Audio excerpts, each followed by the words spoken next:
there were two entrances to the butcher, and there was a notice on top of each door. One said whites only, and the other was said non-whites. It was written in the law books that no black person should be educated beyond the point of labourer. South Africa feared a total bloodbath. Literally, gangs of the disadvantaged would just come and kill the farmers and take over their farmland. Oh, really? They had a vision of, we've never had, so now's our chance to get. Payback. Payback time. Yeah, definitely. Payback time. Right? If you think of the West, you think of the West as a Christian foundation. How did this happen? Because this is absolutely opposed to Christianity.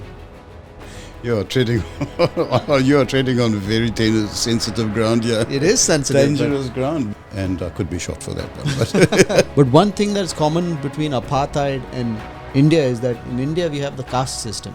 How severe the caste system can be in certain places of India. The Dalit person became a doctor and he was sent to a village to serve as a doctor there. The people of that village got him out, beat him up. You were raised as less than. I am not enough. I cannot do it. So if you a whole part of your society is raised to believe that they are less than, and they're going to be less than. Yeah. You know, South Africa has got a lot of freedom, and then you go to Riyadh, which is like a whole alien world, like, you know. Alien. How was Riyadh then? Riyadh was difficult. Beheadings were common. Common? Common. It was not comfortable. Oh man, just I put can it like imagine that. Yeah. It's just not comfortable. There's nowhere in the Quran that it says that a woman has to cover her head. He took them on. That is dangerous. Very dangerous. So, Just listening to this, I'm getting... Her dress was slightly above the ankle or something like that. Mutawa came with a stick and whacked her legs. They did do these things. It's crazy. Yeah. How were Arab kids? Because today, if you think of Arab kids, many of them don't have to work because the government supports them. Like, they're very wealthy, right? Because you just say, Dad, I want a Ferrari, please. And you'll get it. You know, it's just... And this prince liked that model. And he kept her. And Kept her? They got married. What do you mean he kept her?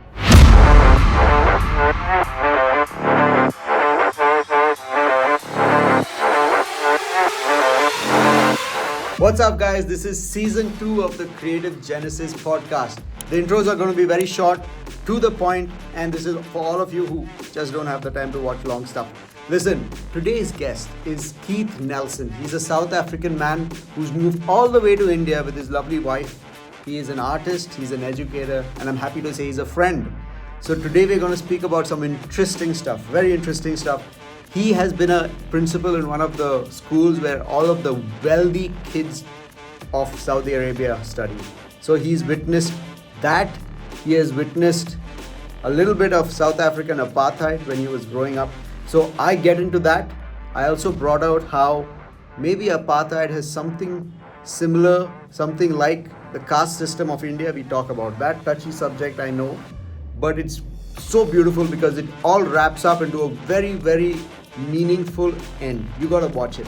You gotta witness it. It wasn't scripted. It was just as it is, as you can see on the podcast. By the way, my name is Ryan Lobo of Winfluence Media, and this episode is shot at Creator Studio Goa. Goa's only podcast and content creation studio. Content creation. Listen, if you want to shoot content, if you want to shoot content also, then this is the place to shoot at. Get in touch with Creator Studio Goa. My name is Ryan Lobo, and let's get right into the episode. So, Keith, welcome to the Creative Genesis podcast. Hey, it's good to be here, Ryan. Yeah, really, I'm happy after all this time we've managed to put this together. I know. Yeah. I mean, I've been meaning to interview you for a while because you're a South African married to an Indian and living now in Goa after traveling through so many countries, through so many careers, and you're from South Africa. So that's very interesting. Well, a word that is in my mind a lot these days is the word journey. Journey, yes. Everything is a journey. Life is a journey. And I've been reflecting actually quite a lot on this issue of journeys. Mm-hmm. And it has been a journey. Yeah. I realized I came from a small village actually in South Africa, probably not too much bigger than Sankli. Oh, yeah, and you live in Sankli, which is like This is now my home. Yeah. So I started in a small village, and I won't say I'm ending yet, but now I'm in a... Now you're in a small village as well. Yeah, love it. Yeah. Sankli is a beautiful place. Very quiet, but I'd love to know, how was your childhood in South Africa? See, like to Indians, we don't know that much about South Africa. All we know is that Mahatma Gandhi was practicing law there. Yeah. And then he came to India and he started the whole movement. We also know about apartheid. Mm-hmm. But when you were growing up, like, what was your dad into? Where did you all live? And tell us all about that. You're asking for a good and long story there. That's what podcasts are all about. Mahatma Gandhi was big buddies with our Nelson Mandela. Yeah, of course. And I think they used to fuel each other on, Oh, yeah? Yeah, and they had both, as you know. When you say fuel each other on, what do you mean? In the movement, freedom and liberation for the people. I'm not very educated on the timeline. Were they were contemporaries, I mean, and did the two movements happen at about the same time? Don't ask an embarrassing question. I'm not entirely sure, but roughly. Okay. Yeah, so the South African freedom thing happened between the 60s and the 80s. Okay. So, yeah. Okay. Yeah. So I started basically life in a small village, which is a mining village. Mm-hmm. There's another similarity to Sankli. There's a lot of mining there. Oh, yeah? Yeah. Okay, I didn't know that. And my dad worked on the mines, and we were in the small town and small shops, going to school bare feet. Oh, really? Yeah, we used to go to school bare feet, except in winter. Then we put some shoes on. So how cold is it in winter? Cold. It's like frost on the ground. Oh, okay. So cold. Minus or to 0 or 3 or something like that. Yeah. Okay, so quite cold. Yeah, quite cold. And we just had a wonderful life because it was in nature. It's a small town right amongst mountains, trees, rivers, and no rules. Well, not no rules, but I mean we could... A lot of freedom. A lot of freedom, because there were no big, nasty, ugly things out there like there are today. So we would just leave the house in the morning if we were on holiday and roam the mountains, ride our bicycles everywhere, swim in the rivers. Yeah, it was great. Climb trees, all these things. And I am really, really, really grateful for that time, because I developed a love for nature. I developed a responsibility towards the environment. I developed a real appreciation for simple things. We didn't have a lot of money, and we made our own toys. A gun was just a stick. Swords were sticks. Whatever it was, we made our own toys. We made roads in the mud, and so it was closer to nature. Didn't buy much from the shops, and it was a good life. Yeah. I was just speaking to Vardhan, who's here, and he also comes from a small village in Andhra Pradesh. Okay. And over there also, they don't really have big shops. They have to travel 40 kilometers to go, to buy rice and stuff like that. And most of us today live in cities, right? For us, those times and those kind of places are like fantasy worlds, I mean, for me at least, maybe for me it is, because sometimes you just want to live in a simpler time, and those were simpler times. There's if I may mention Facebook, there's a post that comes up on Facebook that says, "Do you remember, did you do this?" Yeah. Like drink from the tap or drink from the hose pipe. Yeah. And all those kind of things, and then shoot something with a catty. You know what a catty is? A catapult? Yeah. I was amazed when I got to Sankli. I found out I can buy a catapult from the hardware shop. Yeah. So I said to my neighbor, I said, "What is this for?" He said, "No, this is for the monkeys." Yeah. Yeah. So, it was like that. It was just very simple, very clean, very, very free, very free. And I am still, that has never left me. I have spent most of my life working in cities, actually. Yeah. In my working life, I spent 20 years in Johannesburg. I've spent many years in Muscat, in the Middle East, and Cape Town and some other cities, and never comfortable. No. Never ever comfortable. No. Mm. Always, like when we moved into Sankli, I just thought, wake up in the morning, look through the trees and watch the sunrise and hear the birds starting to wake up. I mean, really? You get that in a city? No. Yeah. It's, so you are enjoying Sankli. Yeah. Lovely. So, we hear a lot about South Africa, about the apartheid. How was it like during your time? When were you born, if I may ask? You most certainly may. I was born in the early 1950s. Okay.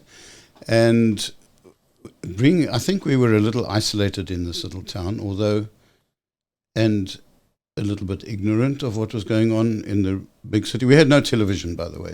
South Africa had no television until... Did you guys have radio? We had radio. We had newspapers. Mm-hmm. And as kids, you don't listen to the news. That's seriously boring. Yeah. Yeah. And even as a teenager, you don't listen to the news because there's music programs to listen to, Yeah.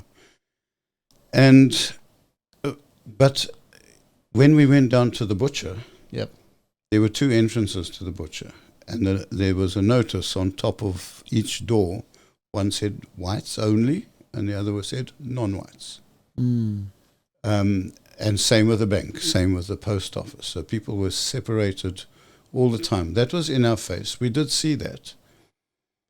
But somehow we were separated from the angst and the fear and the national anxiety that was in place, and we just lived simply like that. Our schools were separated, everything was separated, and by law.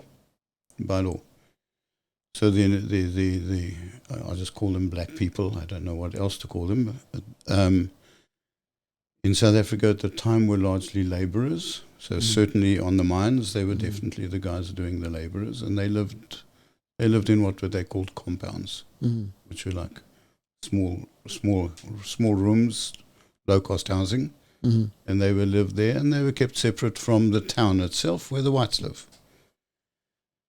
So it was very uncomfortable. Fortunately, and another thing. Was it uncomfortable for them or for you? Horribly uncomfortable. Well, for most whites, it wasn't uncomfortable. Yeah. For me, I think I was largely just too busy playing. Just as a child, you don't think as a child, just about all these sensitively, things. Not sensitive as such, but it was just life as it was, and that's what we were born into, grew up into, and so on. But as one got older, I think my parents were not in any way prejudiced, certainly not racially or anything, and I think that rubbed off on us even in the middle of the apartheid times. So I had never had to get over what we call a chip on the shoulder about people of other races, and I'm grateful for that, because it's a thing a lot of South Africans have to deal with. They have to get over their prejudiced feelings from both sides, or from all sides. To live in what Nelson Mandela called the Rainbow Nation. That was hard work. The Rainbow Nation. And what's that? What does that mean? People of all colours living in one beautiful rainbow. That was his vision, and he used that often. And when South Africa started, it was actually called when it started in its freedom years, it was called the Rainbow Nation. So making one nation out of many different colours, many different tribes, many different cultures. I think if I were to compare India and South Africa, perhaps we have a lot of similarities. I think India is way more diverse than South Africa. I think so. You look at the people in India, the skin colors, the facial features, the type of landscapes you have in India. It's crazy. But one thing that's common between apartheid and India is that in India we have the caste system. And to be honest, as a child, I wasn't aware of it. Okay. And I don't come from... So I'll tell you something that happened. There was this festival in Goa called the Goa Heritage Festival. And I was part of the team that's shooting the entire thing. And there were these amazing speakers, like 3 to 4 per day coming, and it was a 5-day long festival. And each of them, some were speaking about art, some about wildlife, some about history, some about architecture. And then this young girl came and sat there, and I looked at her and I said to myself, okay, a nice, good-looking girl. Wonder what she's going to speak about. And one of the first few sentences she said is, I'm a Dalit. So a Dalit is like a lower caste in India. It's like an untouchable caste, okay? And the first thought that came to my mind is,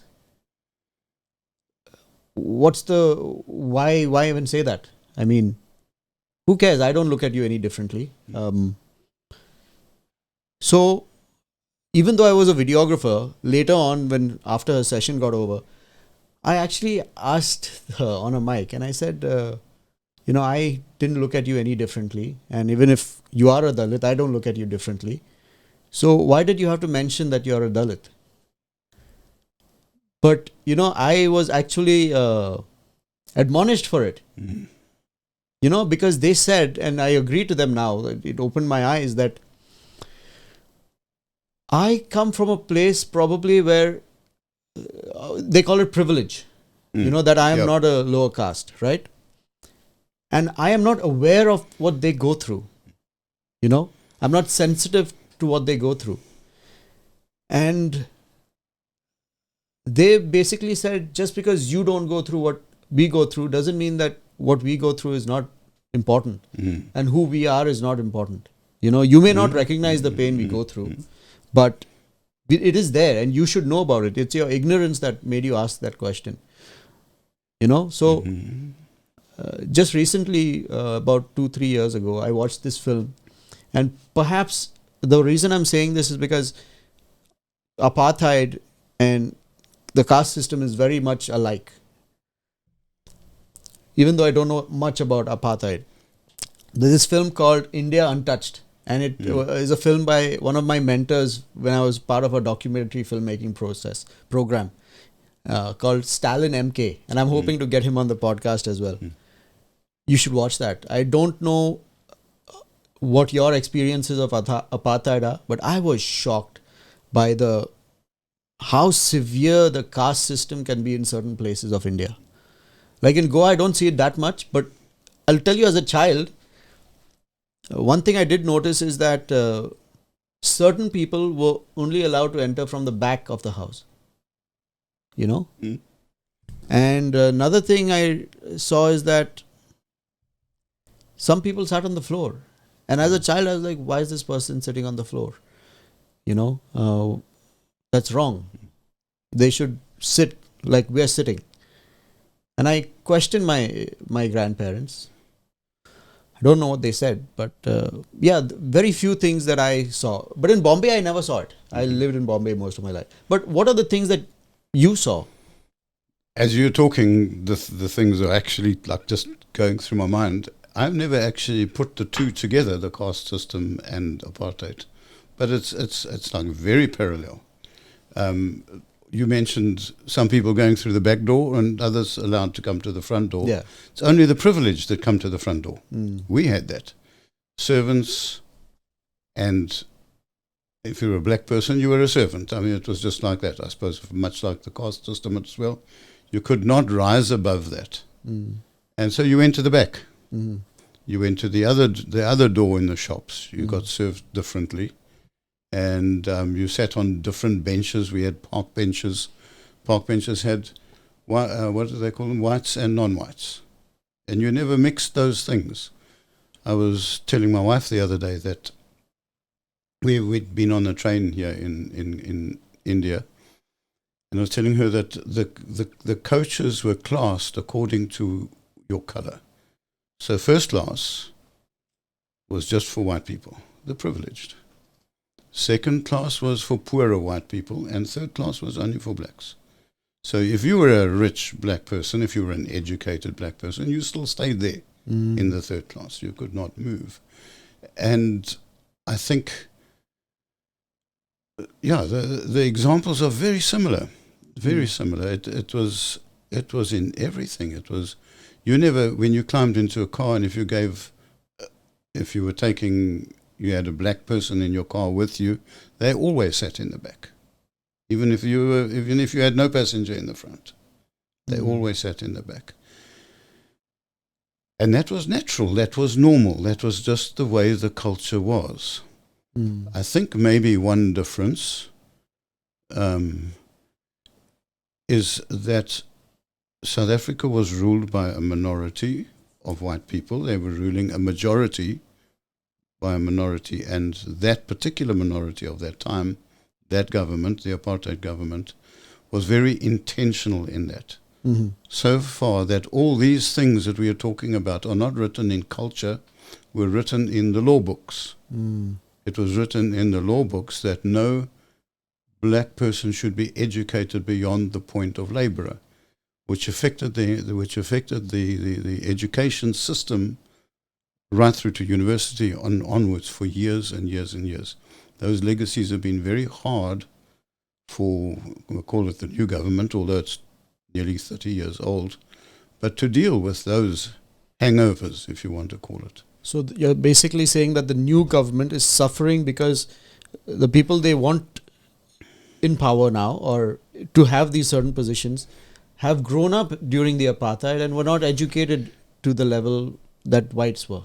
Is that what you're saying? This has been an issue for many years. A lot of the apartheid people, once they got to university level, they escaped South Africa. They went into exile. Like many of the heroes of the resistance movement were all did their university and tertiary education overseas. There was a strong communist influence at the time, so many went to communist countries, Russia, Cuba and the like, but many just went to the UK and so on. And they got their education there, and of course there they were exposed to respect for you as a person, not. So it was doomed. I mean, a system like that can never, ever, ever survive.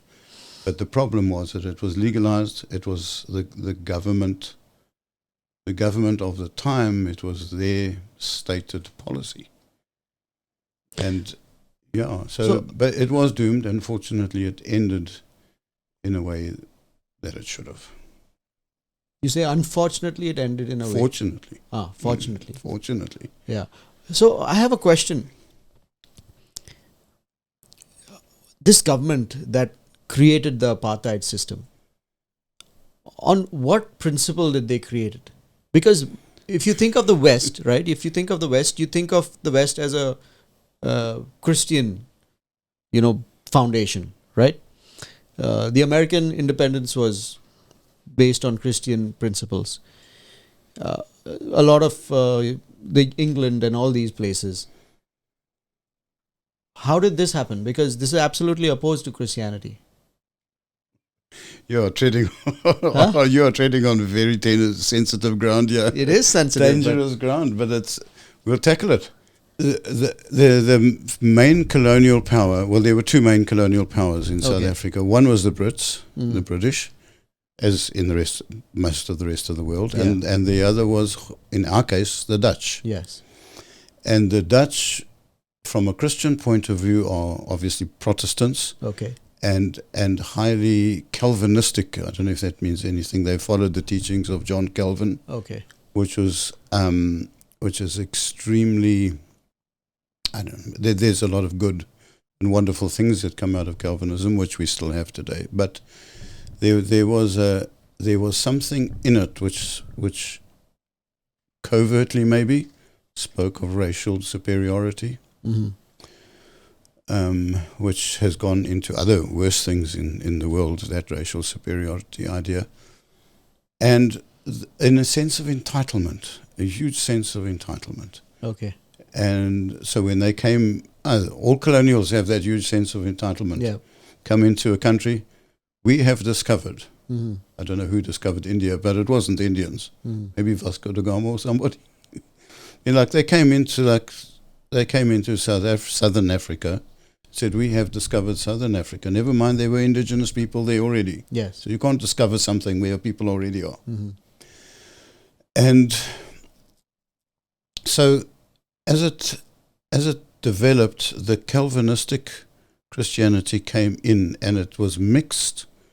It was mixed with this sense of entitlement, a sense of superiority. And we are, we meaning those whites. people, yeah. We are God's people, Mm-hmm. and the rest are heathens, barbarians. So the savages, Mm-hmm. so maybe in America, the Native Americans, in Canada, the Inuits, which used to be called Eskimos, and in Australia, it's the Aborigines. They were considered the savages, the almost not human. You don't give them an education. Why would you do that? Mm. They are just meant to be the wallahs. They're just meant to be the servants. Yeah. And that in the apartheid situation now was given a religious covering, Mm. a religious camouflage, if you want to call it, or a religious motivation. And that was very dangerous. Because so now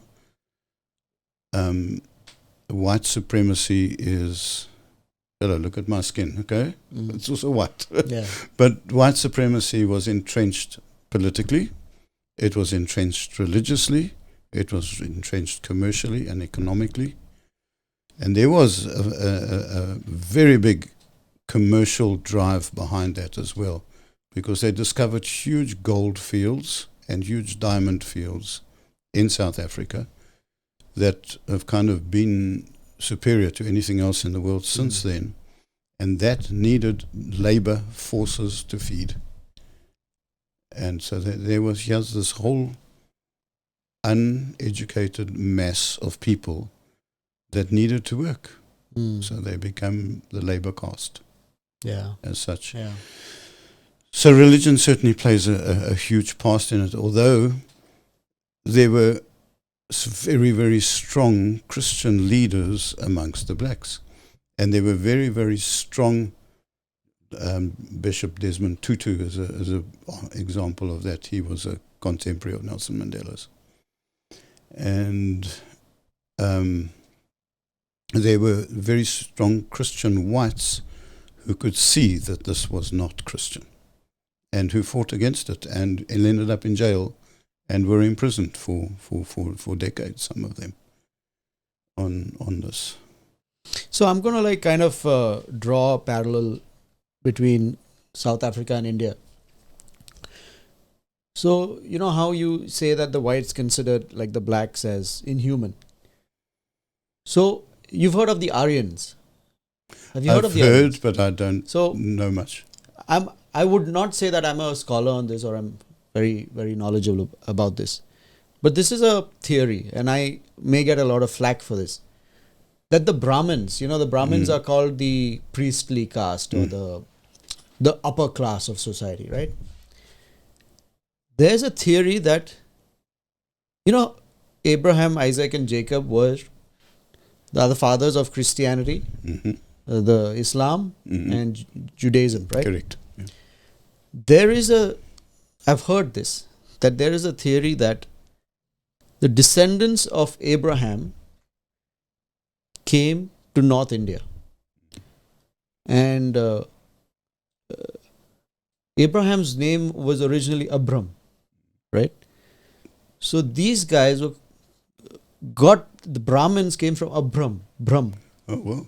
So Yeah. that's how they became Brahmins. Okay. And they basically created a system where they call themselves the upper class. And this is my theory, okay, that the caste system was created to, as in South Africa, they needed labor class to do this labor, so we just call these people laborers and we'll get free, cheap labor, right? I have a theory, which may be controversial, but I believe the caste system was created to basically segregate society into various functioning parts. Like there was the warrior class, okay? There were the tanners who made leather. There were the Vyaparis who did business, right? I don't even know all the caste names. I mean, in Christianity, we are against casteism. So they were created into this different various segments of society, so that society could function and the powerful could remain in power. But what I find absolutely disgusting is that in this documentary, India Untouched, everyone should watch that. Because most of us, at least as a Christian, I don't know, I can't speak for Hindus or for Muslims, but I'm just speaking from my perspective. Like, we don't see caste a lot, because in our churches we treat everyone as equal, you know. So, but you'd be shocked by this film and how cruel the caste system can be. That just because you are a Dalit, you will not be allowed to even study further. Like just the same like in South Africa. Recently I heard that there was like a doctor, a Dalit person became a doctor, and he was sent to a village to become a doctor there, to serve as a doctor there. The people of that village got him out, beat him up, and told him, how dare you touch us just because you're a doctor. Imagine that. So, I mean, to be honest, the caste system is quite a wicked system, but as was apartheid, it was a wicked system, and as it got into the 80s, I mean, 90% or 80% of South Africa were affected, downtrodden by the apartheid system. Only a small minority, in fact, a smaller minority than that, maybe even 15%, were actually now privileged because of the color of their skin. Nothing to do with their abilities or anything. They were just privileged because of the color of their skin, and the rest were not. It can't last. Something so inhumane cannot last. And during coming into the 60s, the resistance movement started, and well, earlier than that, but it grew. It got momentum through the 60s, the 70s. The 80s were some very violent years in South Africa, and it was rising into a revolution, and everybody feared bloodshed. That the majority will eventually take over. Of course, you cannot sustain it. And a lot of white people at that time left South Africa. We used to call it the brain drain. All in fact, the intellectuals left. They went to the UK, but mostly an awful lot of them to Australia. And they saw the writing on the wall. The average white South African like myself, not very politicized, quite shocked by everything that was going on, but maybe not shocked enough. You mentioned something earlier when you said that lady said, you don't know what it was like. Unless you understood, you would not understand. Yeah.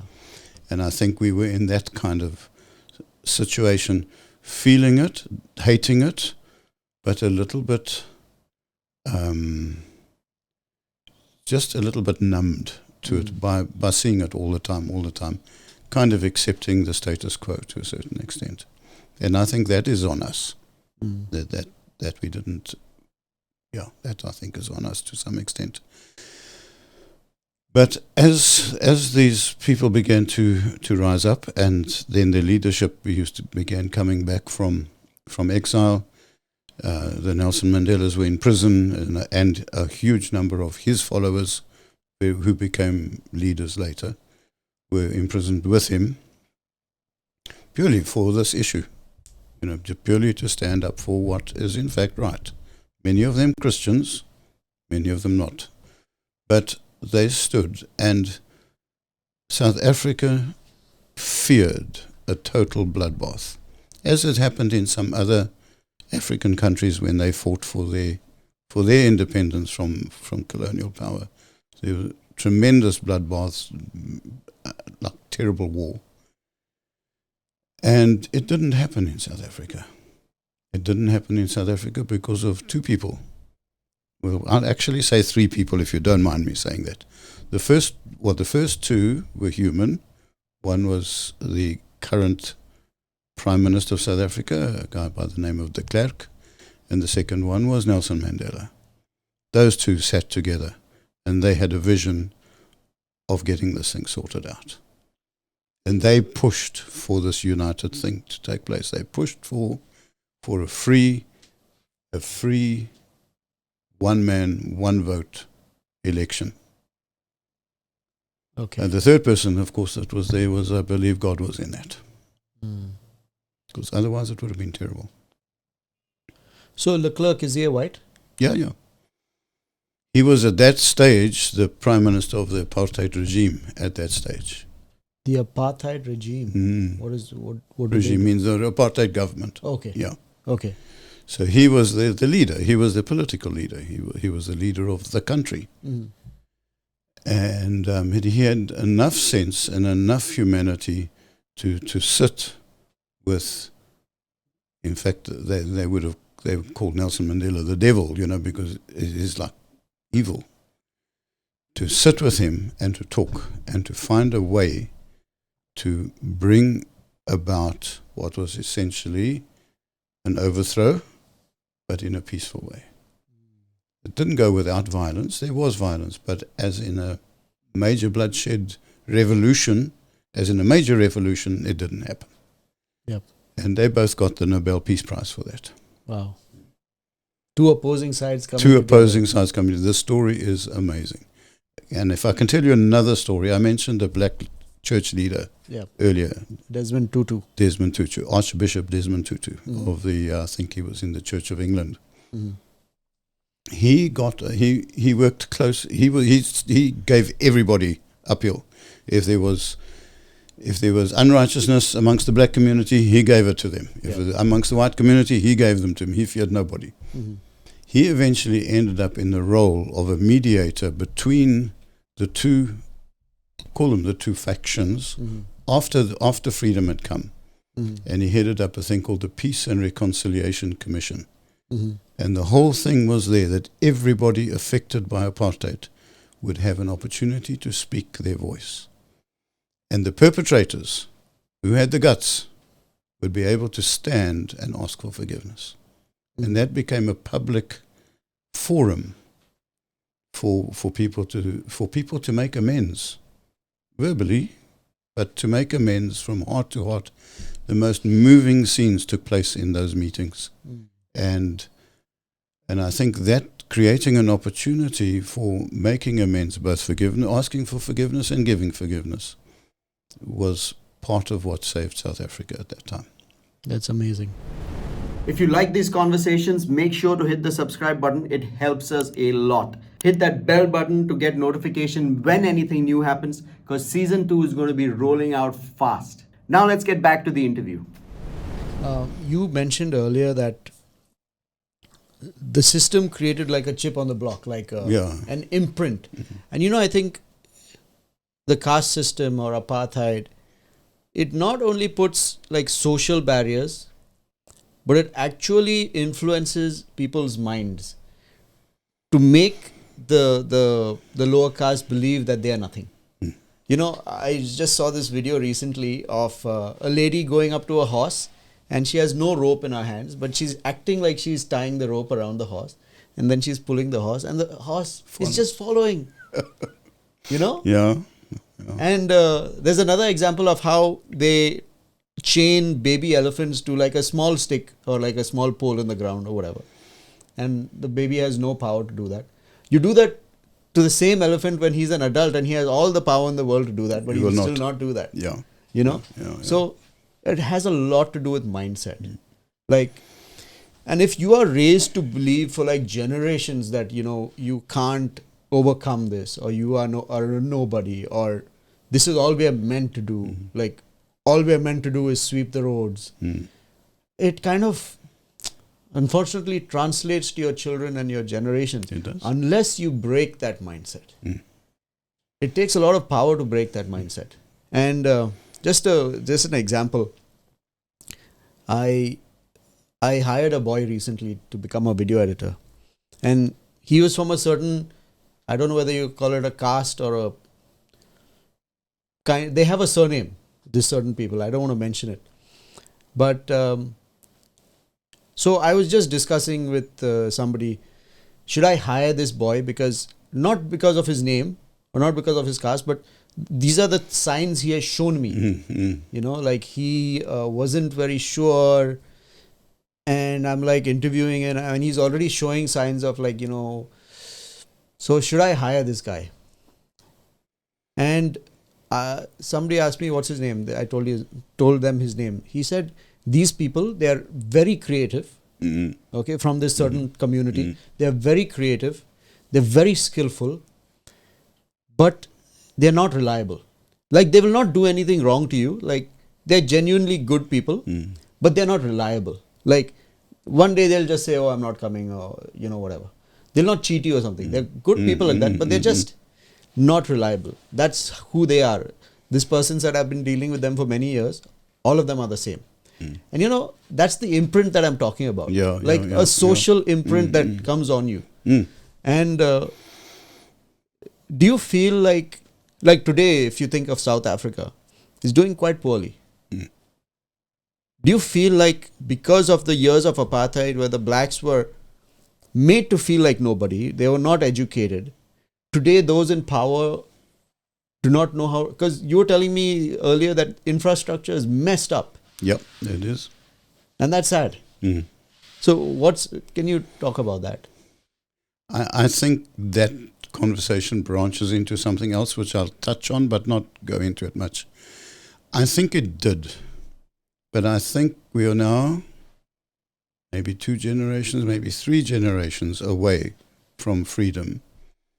And we've now got a generation who even their parents were not very much involved with apartheid, I think. Certainly.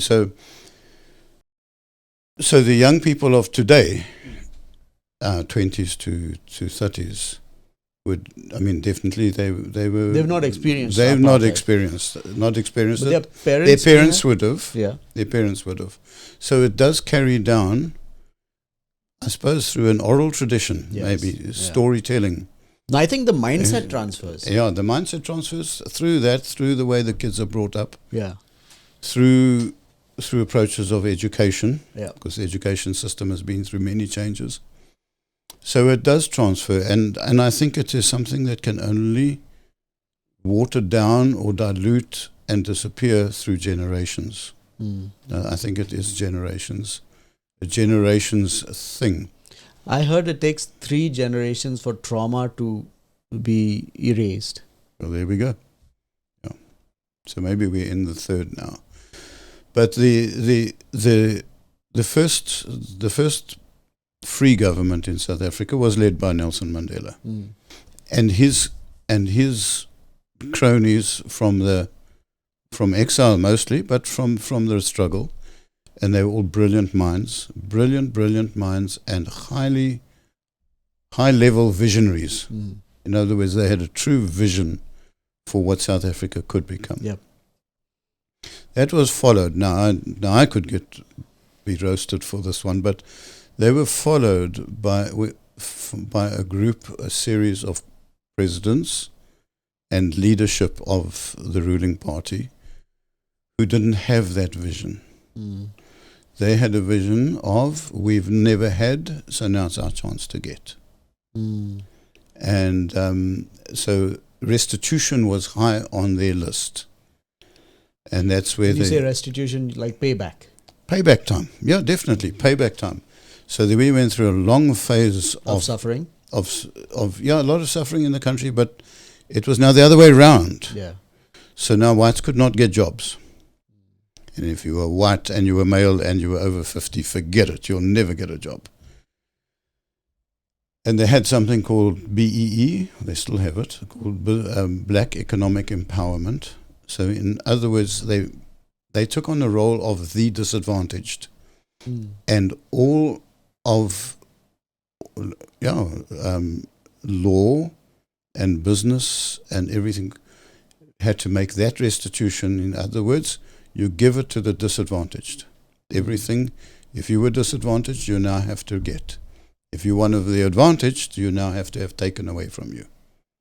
So it went through. It went kind of like socialism or something. Yeah, but it went so bad that South Africans who had gained farmlands legitimately purchased everything. They had those farms stolen from them, and there was a thing called farm seizures, and literally gangs of the disadvantaged would just come and kill the farmers and take over their farmland. Oh, really? Now that is again a controversial issue because they have publicly justified their actions because of the apartheid system, and maybe one is on the advantaged side, so you don't understand the suffering. That's possible, but it went through a stage of this restitution thing, where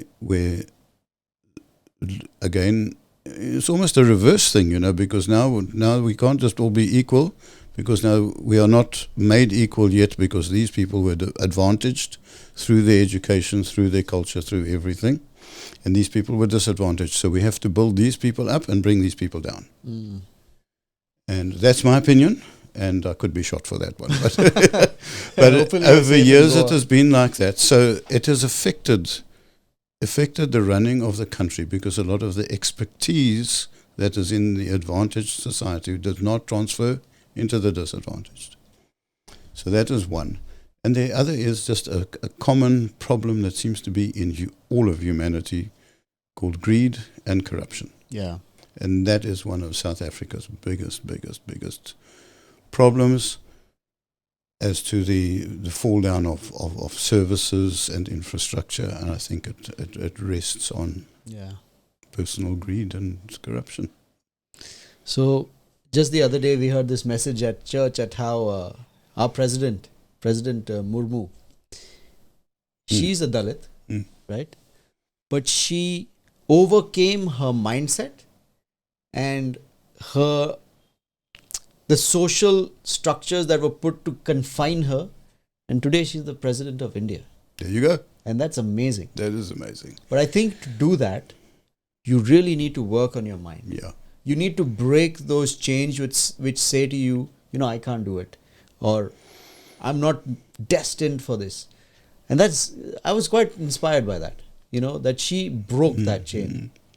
You were raised as less than. Yes. I am not enough. Yep. I cannot do it. So if a whole part of your society is raised to believe that they are less than, then they're going to be less than. Yeah.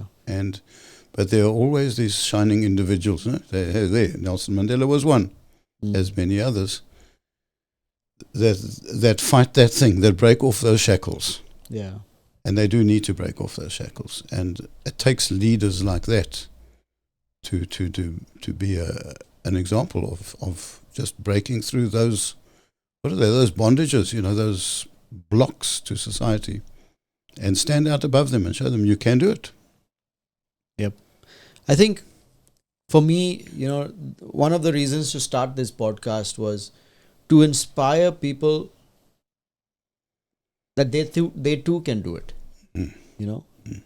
and many times it's very difficult to break through that barrier.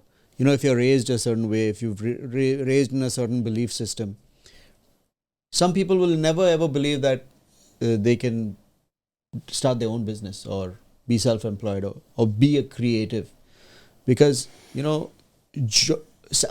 I like this statement. They say that a salary is a drug to help you forget your dreams.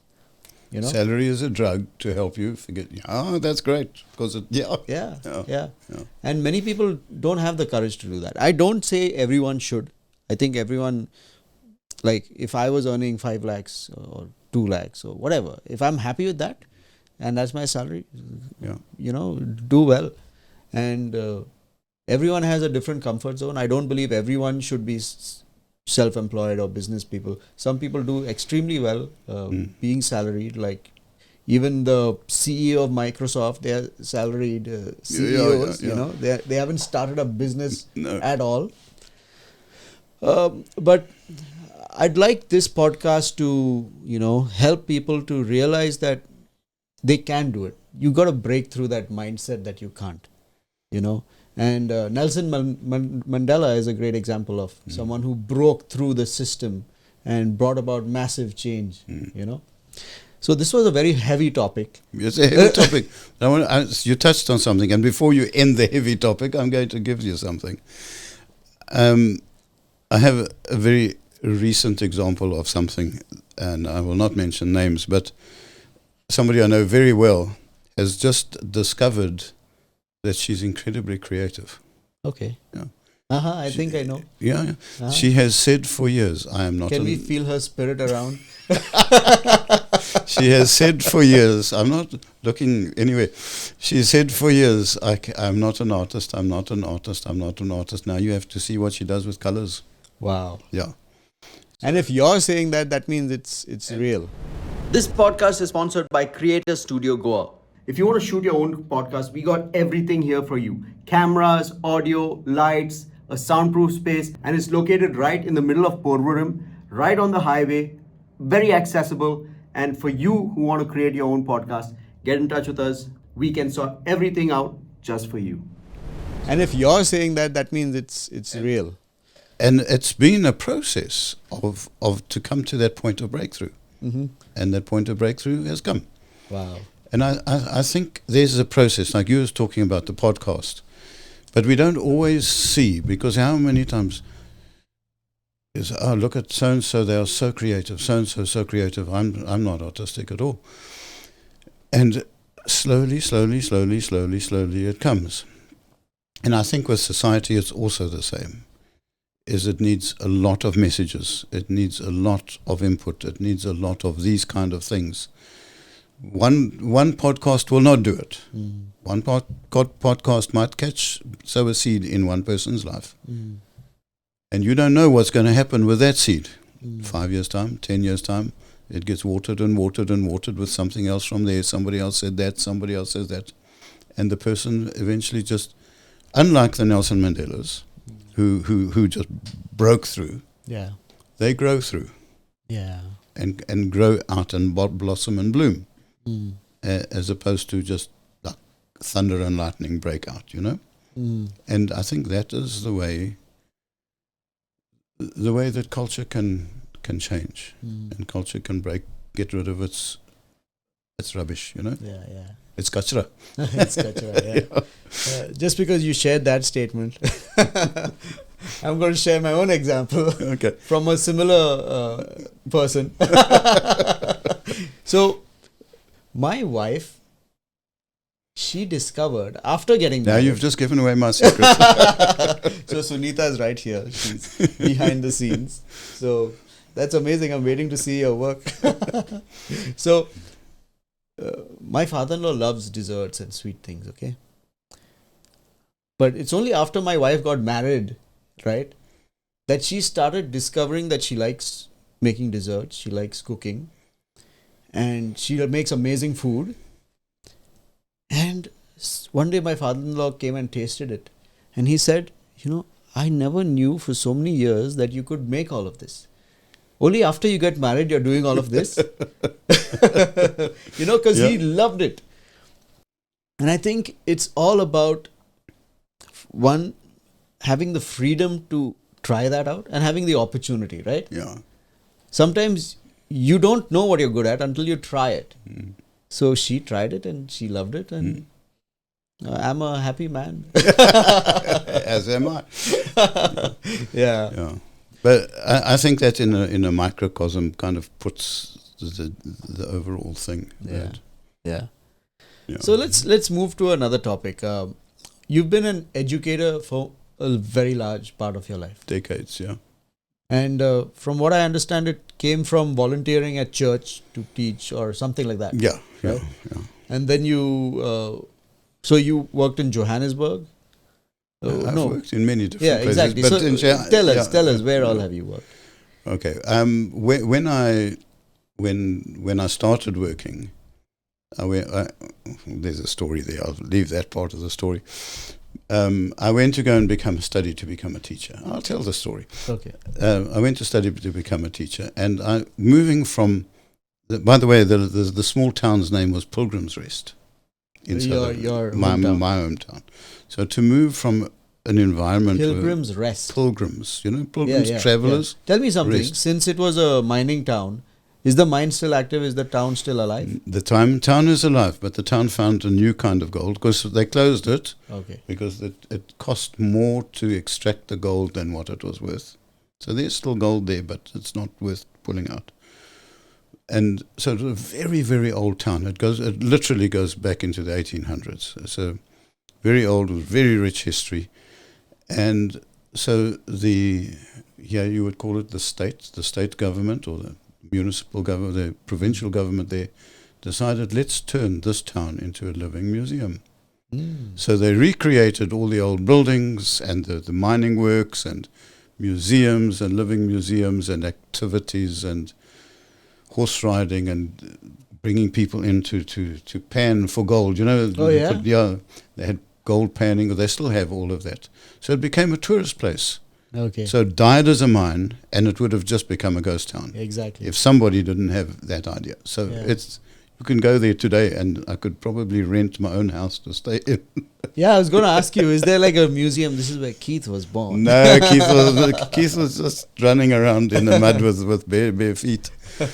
Yeah, so that's amazing. Yeah, that's amazing. So from there to Johannesburg, the city of gold, the huge metropolis where everything is impossible and everybody crashes. Like New York, people flock to these cities, like Mumbai, people from the village flock to the city, and they get there, they don't even know what a bus is, almost, you know what I'm saying? So I went there, naive, ignorant, have not a clue about life. And I went to Teachers Training College to become a teacher. Mm-hmm. By the end of that year, they called me in, they said, we're awfully sorry, you have not got your due performance points, you may not write the exam. I kind of looked at them, they said, go and find another career. Because actually what I'd done is I'd partied through that whole year. Oh, okay. Yeah, because I had discovered all this major city, and it went to my head. So I went into banking and insurance for a long time, like 10 years or so in Johannesburg. A few years in Windhoek in Namibia. So just doing the young person businessman kind of thing, corporate one. Yeah.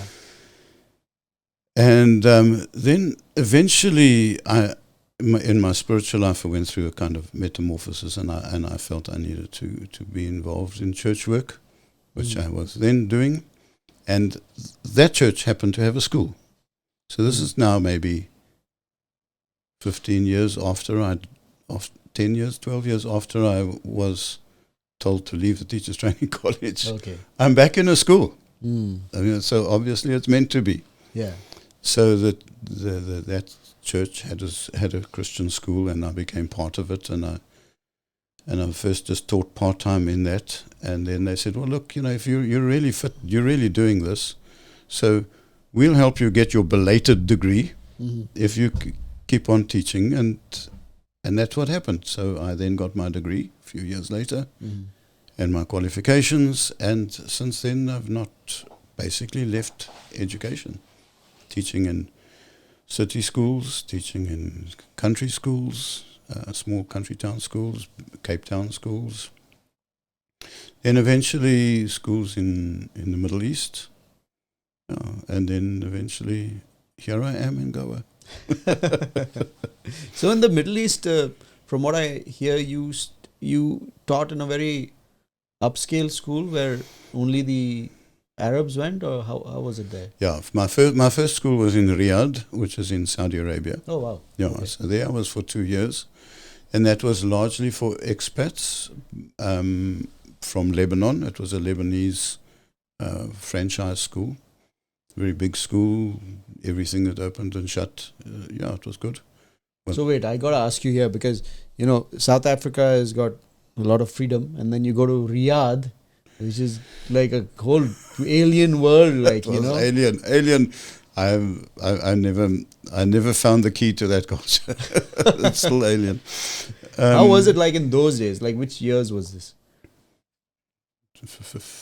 18, 20 years ago. Wow. So that is. How was Riyadh then?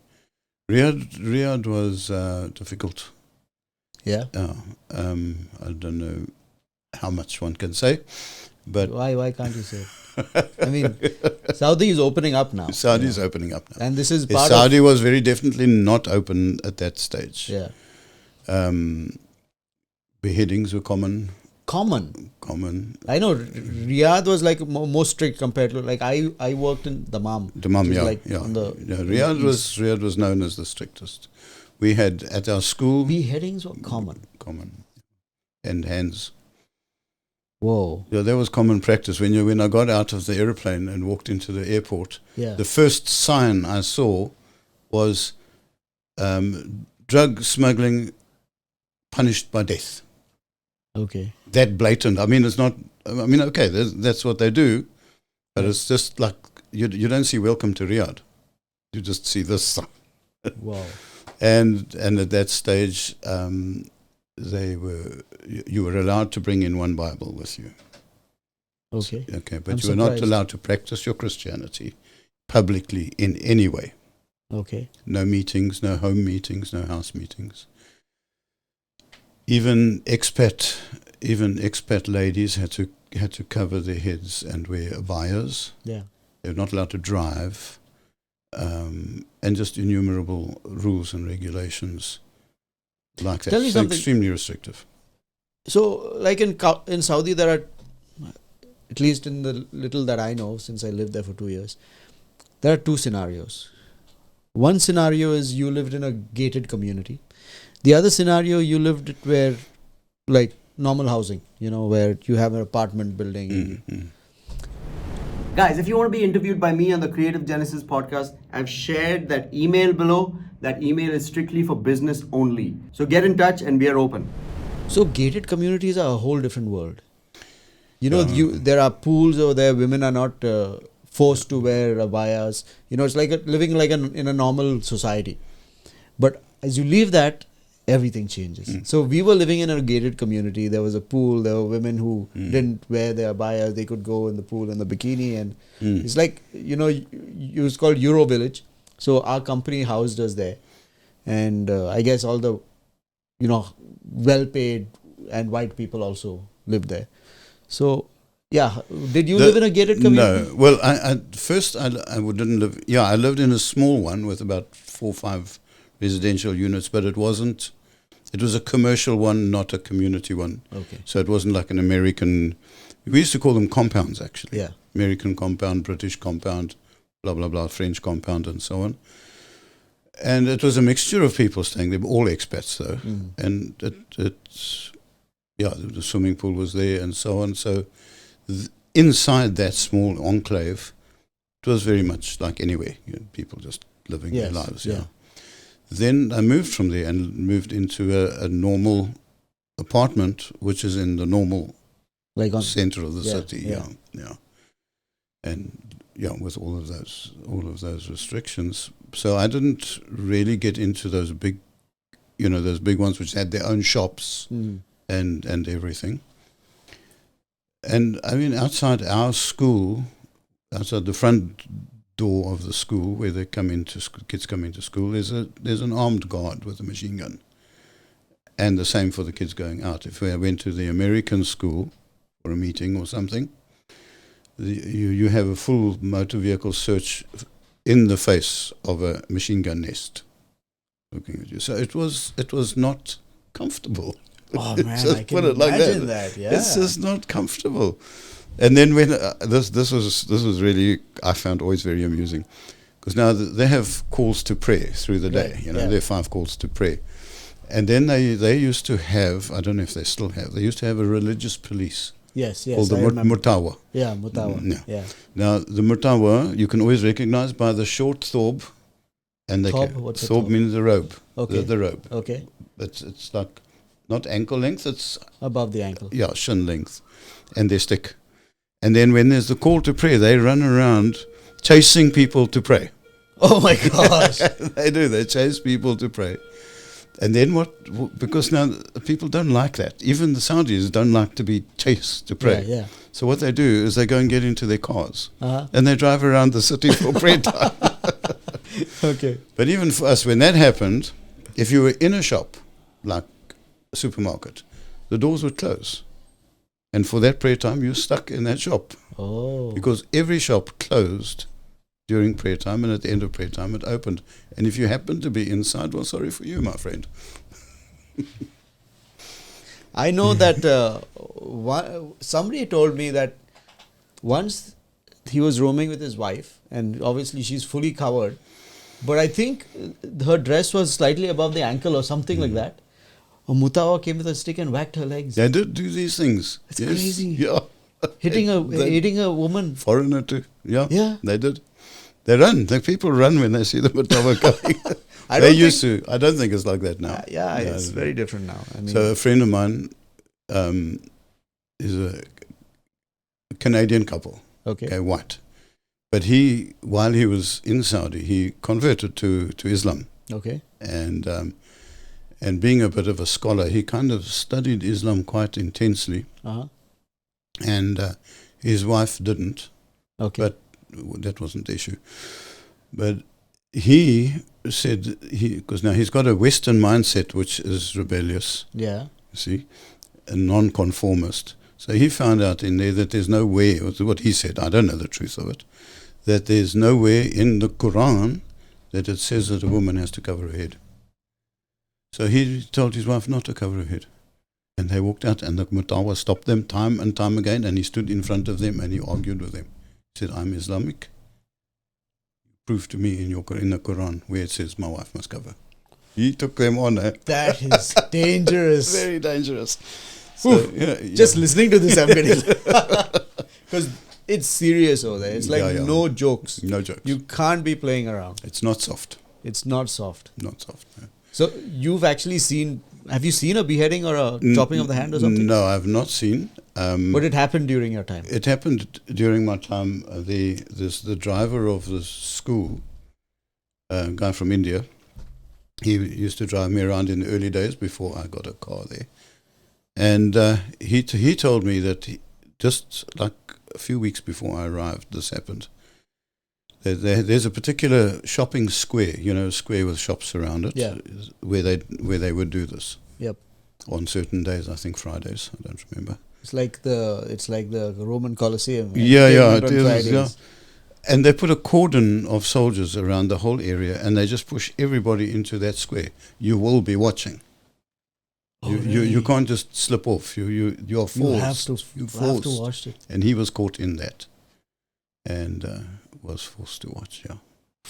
Because I did hear that, like in Saudi, if you stole, your hand would be cut off. Yeah, that's correct. But I think this happened more towards Riyadh and Jeddah compared to the other parts. Because in the other parts, I think, from what I hear, stealing was common or something like that. They did have a way out. Not everybody who murdered got beheaded. Not everybody who stole got their hand chopped off. Okay. There was a system called I think it was called something like blood money. Blood money. I've heard of this. Yeah. So if I kill you, and maybe it's by accident, because even manslaughter was also treated the same. Okay. And then our families sit and talk. And then they say, okay, well, we'll offer you 10 million or something, and then let's just forget the whole thing. Then they would accept that, and then the guy would just stay in jail and didn't lose his head about the Middle East can be a weird place. I remember when we just arrived as kids, my dad worked in Qatar. So we just left India, and on the way from the airport to this place called Dukhan, oh man, it was so freaky because a Land Cruiser crashed into a camel. Oh my gosh, that's serious. That's serious. And you see the blood, you see freaky. The Middle East can be freaky. Yeah. So then you said, I'm done with this. Only 2 years you stayed in Saudi. Yeah, 2 years. Bye-bye. I said bye-bye. And very relieved to leave. And then a friend of mine was running a school in Oman, in Muscat in Oman. And so I wrote him a letter and I said, yeah, have you got something? So he offered me a job and there I went. And then I went to Oman. You became a principal there? No, I was a principal in Saudi. Okay. I was a principal in Saudi. And then in Oman I went in as a head of the English department. And stayed in that school for a year. That school got a contract with one of the natural gas companies to run their school for their employees on one of their sites. And so I went there for 2 years, I think. I was there as sort of the head of the English section of the school. And then I kind of went through a few of them, and then I had a reason to move back to Muscat, because during that time I had met my wife. And wait, so where were you before Muscat? Oman. Before Muscat was Saudi. Saudi. Yeah. Okay. So moving to Oman, then within the second year that I was there, I met my wife, and I was stuck at this faraway place, 200 kilometers from Muscat, actually, at this oil refinery thing. I said, this doesn't work. So then I followed the same friend of mine again to another school in Muscat, and and then while I was there, I went through 2 more. We worked in 2 more schools, like 4-year stints or something. And they're international schools, but most of the students, most of the clients, customers were Omanis, like 95% were Omanis. Yeah. So international curriculum, Arab kids with a smattering of expats. How were Arab kids? Because today, if you think of Arab kids, many of them don't have to work because the government supports them. Like, they're very wealthy, right? Because all the expats do the work. Yeah. These guys are just made the head of a business. They don't have to do anything. Absolutely. You have to have an Arab partner to start a business. Correct. The Arab partner has to do squat, nothing. He'll come. He has to just collect the money. He just collect the money. Show his face every now and again, have some coffee and go home. Yeah. Yeah. How are the kids? Entitled. Very definitely entitled. In Oman, I think they have changed it now, but at one stage, with the previous sultan,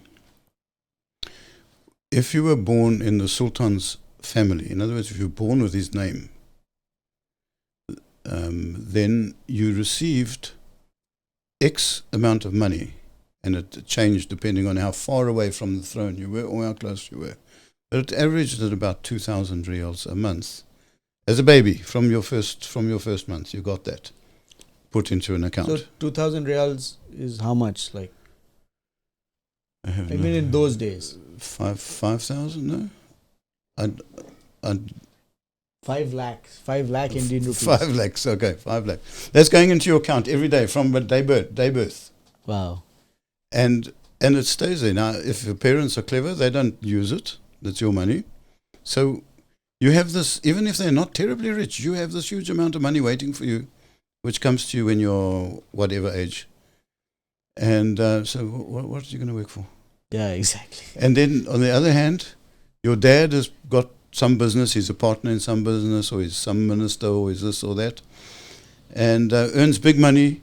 You don't even have to use any of your money ever, because you just say, Dad, I want a Ferrari, please, and you'll get it. It's just, that's the kind of lifestyle. The one school in particular that I worked in was like that, was literally like that. So I parked in the parking lot one morning to go to school, and I parked next to one of my students who was there in a Lexus, I think. A Lexus. Top end Lexus. So I said to the other kids, grade 12, I said to the other kids, you see, this guy comes to school in a Lexus. It was not quite a Lexus. I think it was more than that, but in any case, don't remember. And I said, no, but that's only his second car, so he's got a Hummer 3, was his first car. Wow. So, yeah. now, you have these in your classroom. They are so entitled, you don't even know what entitled means in comparison to them. They don't need to lift a finger for anything. Yeah, I can imagine, like, teaching them can be extremely difficult. very difficult. But however, there are some that are personally driven, Yes. because they want to go and study abroad, they want to do this, they want to do that. They have, even some of them, even in that, have motivation and dreams for the future for themselves. But some of them, so difficult to teach because they're not interested at all. And if they're not interested, then they've got to talk to the ones next to them and think up some nonsense or other. So discipline was very difficult. You cannot discipline them. It's So like, it's like weird. how do you control someone who doesn't have to be controlled? Like, I mean, I can't even wrap my head around that. I mean, how do you, so you are a principal of this school, Yeah. of a school full of entitled kids Yeah. who don't have to lift a finger. They probably don't have to obey any laws or rules. How do you run a school? They are also, it is a maid society, MAID. Oh, yes. It's a maid society. You would have seen Yes. this, I'm sure. Maids from the Philippines, from Malaysia, all from the Far East, come over there and they work there in their houses. And they do the kids' homework for them. Oh, really? From this size, when the kids are in grade 1. Man, that's Then they'll terrible. have a driver who's normally, for some strange reason, an Indian. And he would come and fetch them. I watched this so many times. I used to boil. Literally made me so angry. Is the driver would come walking up the front stairs of the school to fetch the child. The child will not say hello to him, not say nothing, would just drop the suitcase next to their leg, The bag or whatever. the bag, and then go running off. He must pick it up and carry it.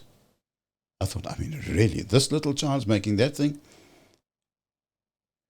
So this whole culture is there. So the kids never did their homework. I never gave them homework because I knew that if I gave homework, it would be done by the maid, a tutor, a governess, but certainly not the child. So now here's the story. In grade 10, here's this little boy.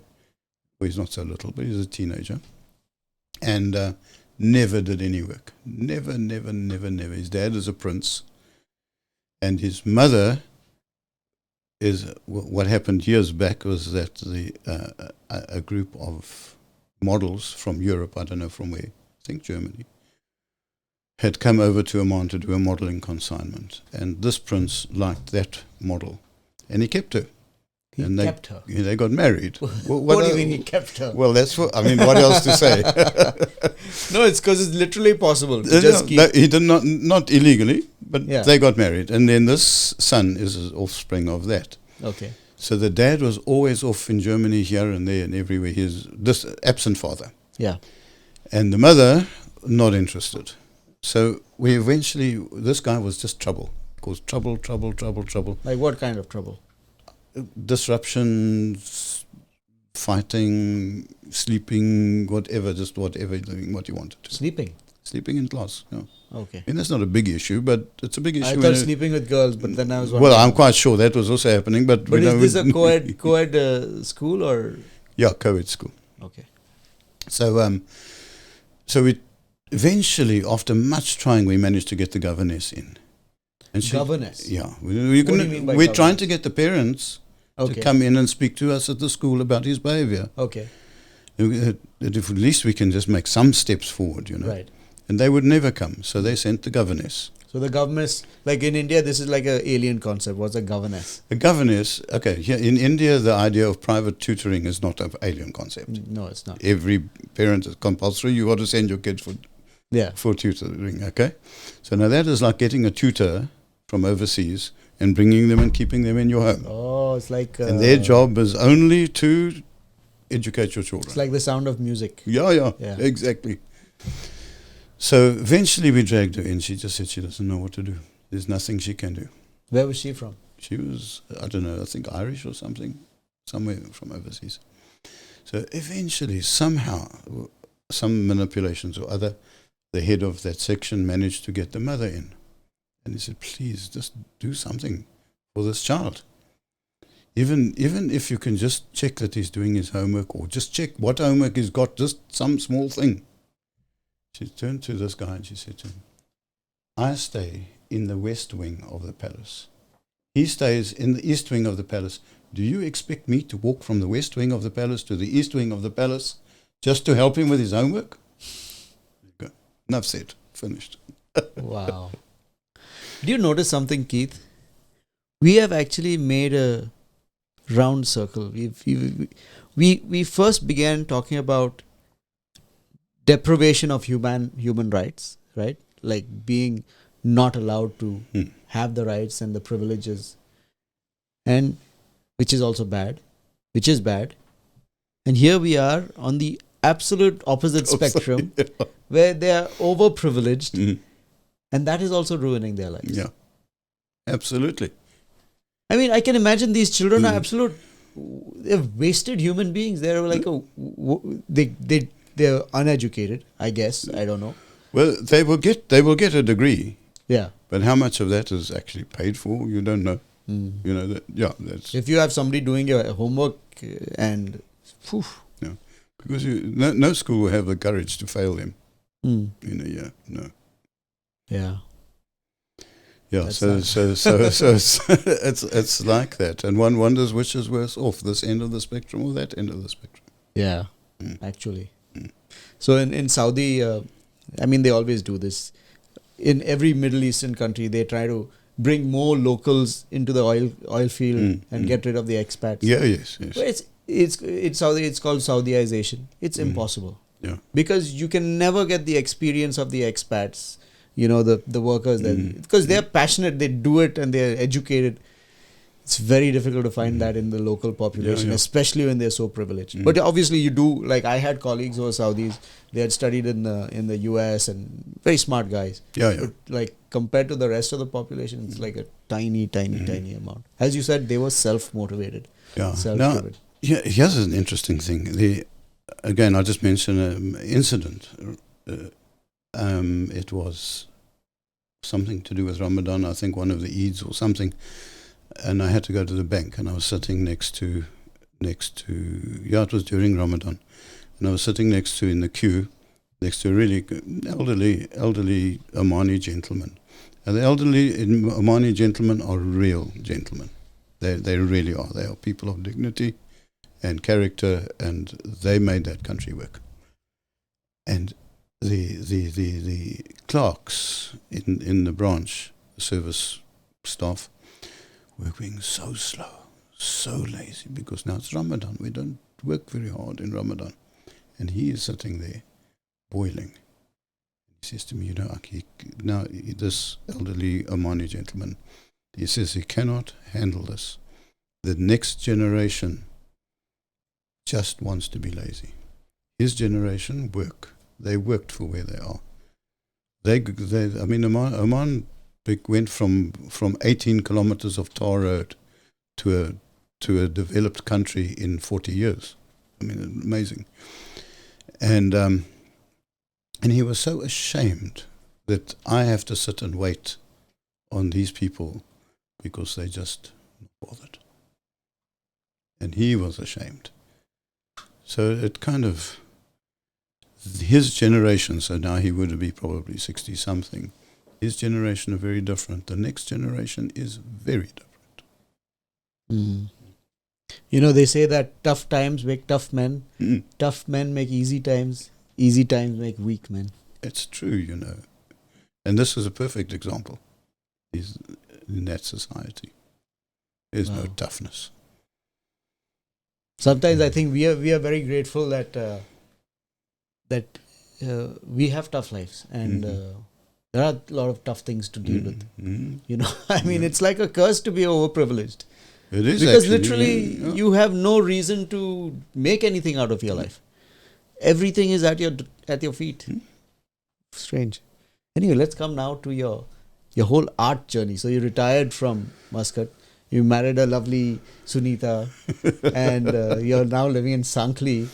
And how did your tryst with art begin? Like you are a painter, a canvas painter. You work with acrylic. It's another long story, Ryan. It's a long story. Maybe long stories fill up the time. Yeah. So, but I don't think I don't think art is in the product always, because art is like everything else in life. It's a journey.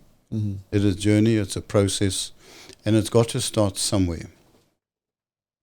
And in my family, my mother she played the piano. She wasn't a performance pianist, but she played the piano very well. My dad had a musical side to him, and my dad loved to work with wood, just making things, just working with wood. He just loved the feel, and in both of them there was something that I call the wow factor, and I think that's what a lot of people have lost, the ability just look at something and say, wow, that is amazing. Yeah. There's a line in one of E.E. Cummings's poems. E.E. Cummings, American poet. He always messes around with the grammar and the punctuation, but don't worry about that. English teachers coming out of you. It just says, I thank you, God, most for this amazing day. And it's that ability to see the amazing in an ordinary day. That's creativity, where creativity starts. So my parents brought me up like that. I mean, we were always going on picnics, always going into the forests, always going to the rivers. And very often it was just to walk and sit and enjoy. Just find that wow thing. And that was developed in me through the influence of my parents. And and somewhere along the line I picked up a pencil and drew. I used to do funny things. I was a little bit of a wannabe hippie. Oh, really? Yeah, not really a hippie because they didn't really exist in South Africa, but a wannabe. So that encourages a kind of rebellion that goes with creativity. So I would always do little things. My math set at school was painted. Every pencil, every compass, everything was painted like a zebra, just to be different. Yeah. Just like that. And then then I found a pencil and I found paper and I found that I could make pictures.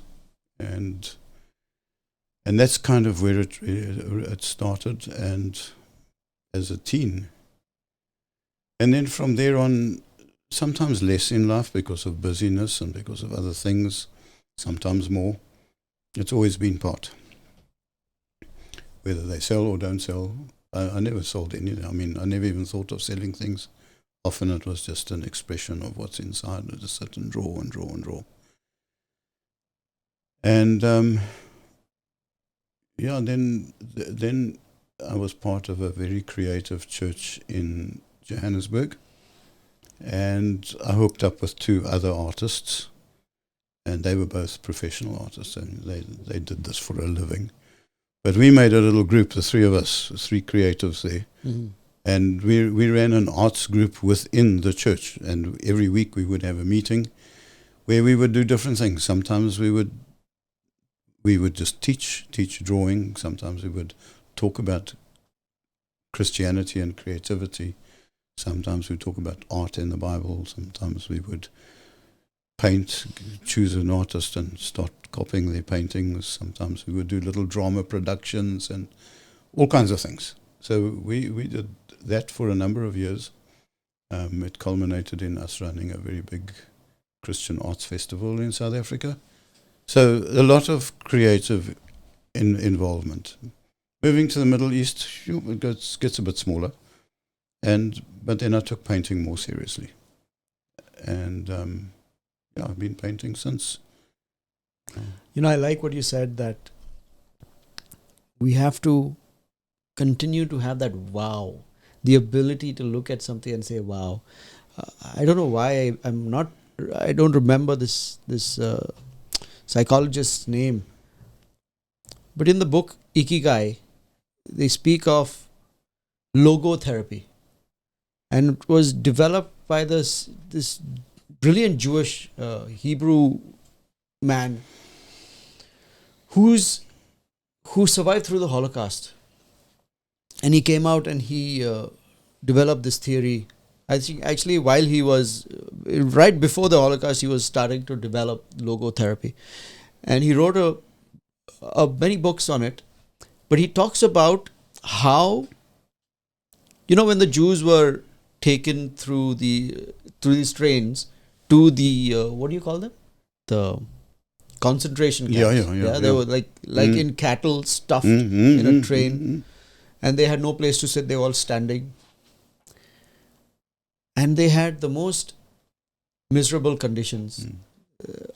I don't know how many of them had hope to live, but there were these times in the train where they had there were small slits in the doors, and maybe one of them would look out and see a beautiful sunrise, or a sunset, or a beautiful mountain scene, and everybody would come and look over there. Yeah.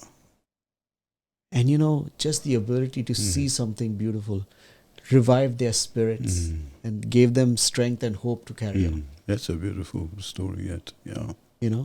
And even in the misery of their life, sometimes they'd look up in the sky and see a beautiful sky, and it would inspire them to live.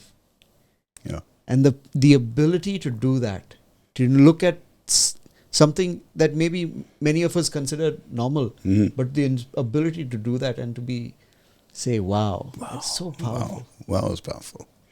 Yeah. And that's one of the core things of my philosophy of life, is just to never lose that wow, because it gives hope. Yes. It gives strength. And very often one doesn't have either.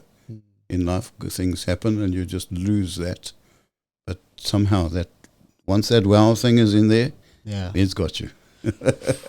I mean, after that book, I've been studying about this man. I watched a couple of videos about him. I don't know why I can't get his name, but the inventor of logotherapy. So he is he was a contemporary of Sigmund Freud. Okay. Right? Yeah. Sigmund Freud is considered the father of psychoanalytics. Yeah. And in Sigmund Freud's methodology, the patient would lie on a bed, right? And the psychologist would ask them, to talk. But logotherapy is the opposite. You sit on a table, and one of the first questions the therapist asks the patient is, why don't you right now or today go and commit suicide? Yeah? Yeah. And then the person starts to make up. I can see what's coming, You know what? I got this going on for myself. This person loves me. I have a hope to do this. And through that process of asking, why don't you just die or kill yourself? That person realized, I have so much to live for. Yeah. And logotherapy, I mean, I was quite amazed by it. I'm going to look at that. It's brilliant. Because if we ask ourselves every day, like as you said, the wow factor, like what do we have to live for? What can we appreciate in life?